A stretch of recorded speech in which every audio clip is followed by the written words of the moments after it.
Thanks for tagging along, Rook. Those feelers I put out about the Gloomhowler turned up something. Evka, I got your message. I figured you'd want to hear this. This is Davrin and Rook. You can trust them. What's your name?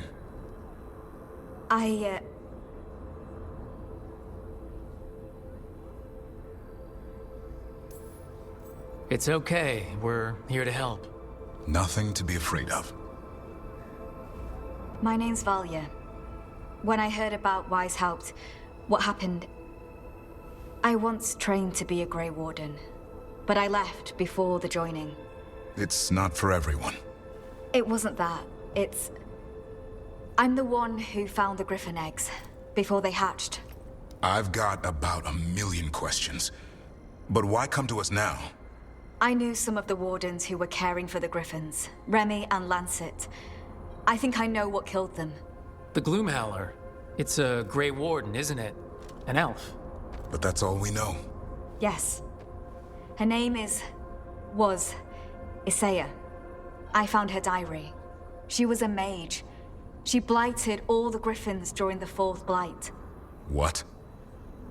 Upon direct orders from the First Warden at the time. She had no choice. This was centuries ago.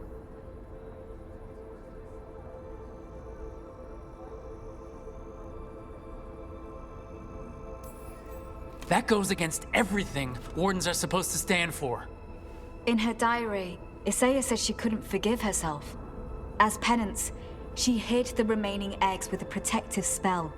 I followed the clues and found them. That was 400 years ago. She shouldn't even be alive. Her last entry said she left for her calling. Then she's probably in the deep roads. Blighted. Twisted. Hassan? I was there the day you hatched. You've grown.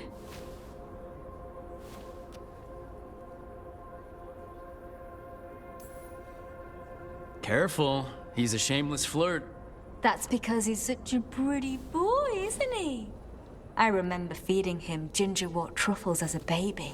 So you're the reason Davrin's been hunting mushrooms instead of monsters. Anything for the prince. I don't see a crown on your head yet, boy. There should be. Griffins give the Wardens hope. Something to rally around after Weishaupt. Please find his brothers and sisters, whatever it takes. We owe them so much. Count on it. Stay safe, Hassan.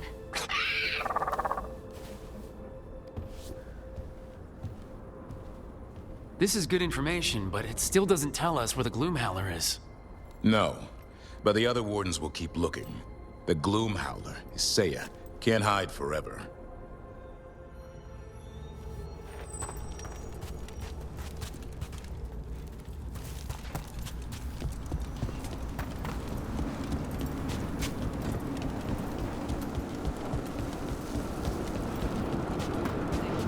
I'd nearly finished the chant at the start of the storm.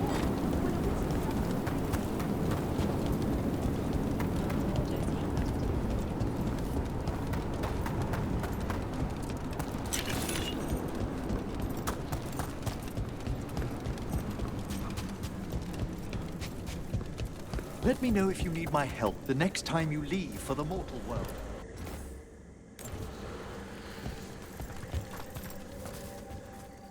Now, what do you have to say for yourself?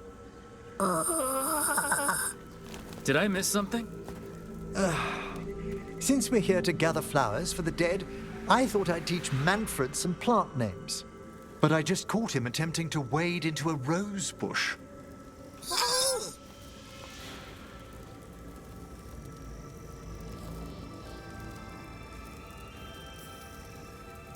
Given his coordination, is that so surprising? He knows the stems are delicate. I can't think what got into him. Oh, Manfred. Whatever will happen to you if I pass on? If? There's something I'd like to talk about. Do you know what a lich is, Rook? Doesn't ring a bell. A lich is a mage transformed into one of the undead while retaining their true original consciousness. The idea fascinated me when I was younger. For years, I researched and experimented, spoke with spirits and mages. Then, eventually, I found them. Who? The Lich Lords of the Grand Necropolis. Necromancers before me who'd transformed themselves into true living dead.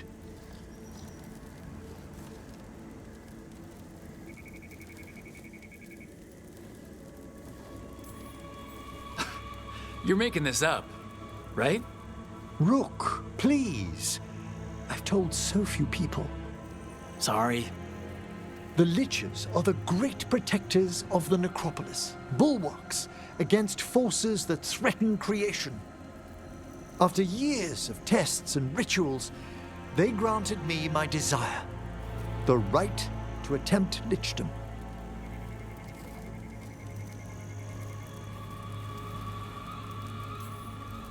That's great for a necromancer, right? It is a singular opportunity. Good? Lichdom is an incredible honor. Immortality, prestige, the most hallowed ranks of the Watchers, as well as a chance to be of service past my allotted years.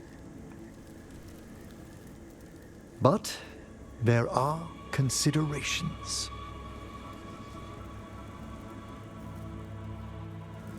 Come, we have flowers to gather for the dead. Okay, but I've got questions.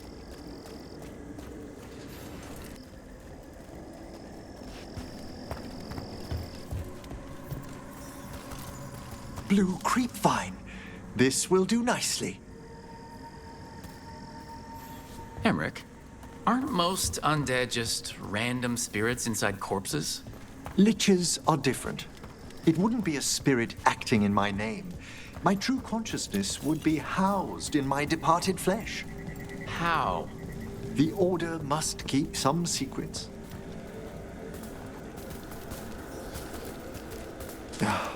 Moon blossoms, famed in verse and song. Smells like perfume. Do liches have a sense of smell? I've been told that while some of my senses will dull, others will become available. Other than that, I can't say if the flowers would still hold their bloom for me. Lichdom serves a purpose. There are dark things in creation, threats to both our world and the Fade. The Liches of the Necropolis have the insight and the abilities to oppose them. And you're joining them. When? Certain elements have held me back. There's no ready instructions for lichdom. The steps must be discovered on one's own over years to be fully understood. Does the spell to become a lich kill you, or do you have to... No, mercifully, that falls to another watcher. After my death, my soul will be drawn back into my body instead of moving on to whatever lies beyond. So, what's holding you back from lichdom? Even with all my preparations, there's a chance I could die permanently during the rites. What cowardice! A promise of immortality, an end to all my fears, and the final veil stays my hand.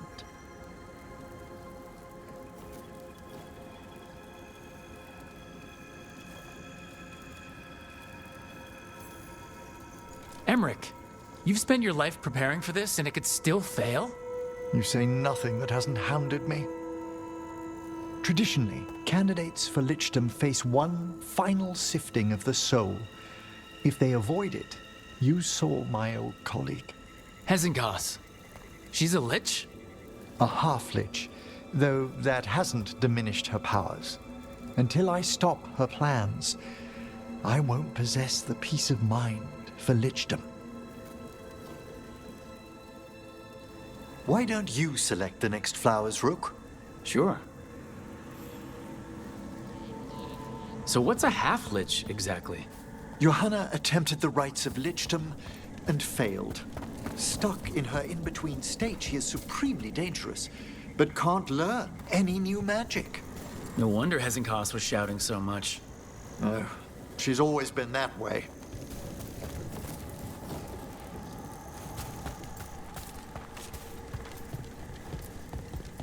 What about the sifting of a soul that Hezekiah avoided? The spirits of the necropolis judge whether a candidate is worthy of the power and responsibility of lichdom. How'd she become a lich without it? I shared some knowledge when we were colleagues. She apparently put together more than I knew. It would be just like her to skip the rituals, the cleansing. For a watcher, Hezekiah is pretty harsh on spirits. We made allowances because of her discoveries. Too many. Spirits are not things to be disposed of. You really care about them. They're so susceptible to the world's whims, Rook. Some spirits are dangerous, but how quickly most respond to a bit of kindness or care, or simple attempt to understand.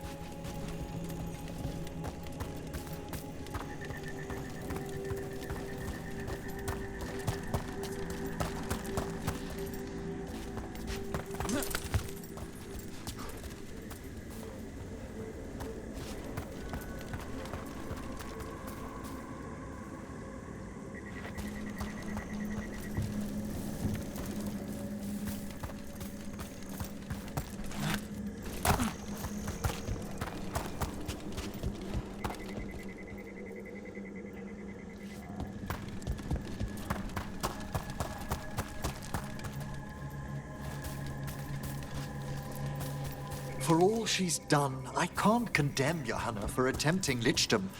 That freedom from mortality, that divorce from fear. And of course, time to read all of one's books. Of course. But how she's abused her abilities. Are my intentions enough to fare better? Worrying's a good sign.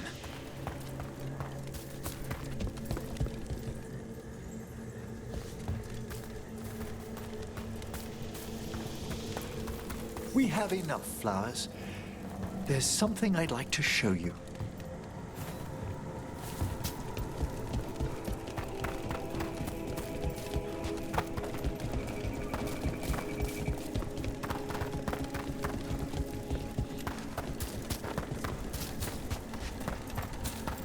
Here we are. Oh, so these flowers are for... Yes. If you could place them on the graves, please. In memory of Rupert and Eleanor Volcaren. They walk eternity hand in hand. After I became a watcher, I erected a proper shrine to my parents. When I come to talk, I like to think they listen. Well, don't be shy. Introduce yourself.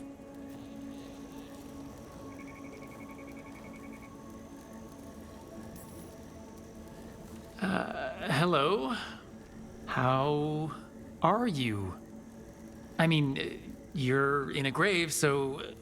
Wait, let me try again. Do you remember your parents? Some memories are bright. Others are akin to those dim, early morning dreams one gets sometimes. Lately, I wondered what they'd think of our current course, the choices ahead. Your lichdom. What would they have wanted me to be?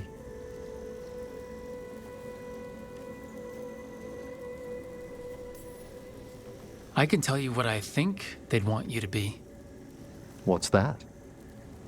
Happy. You could always speak with your folks, couldn't you?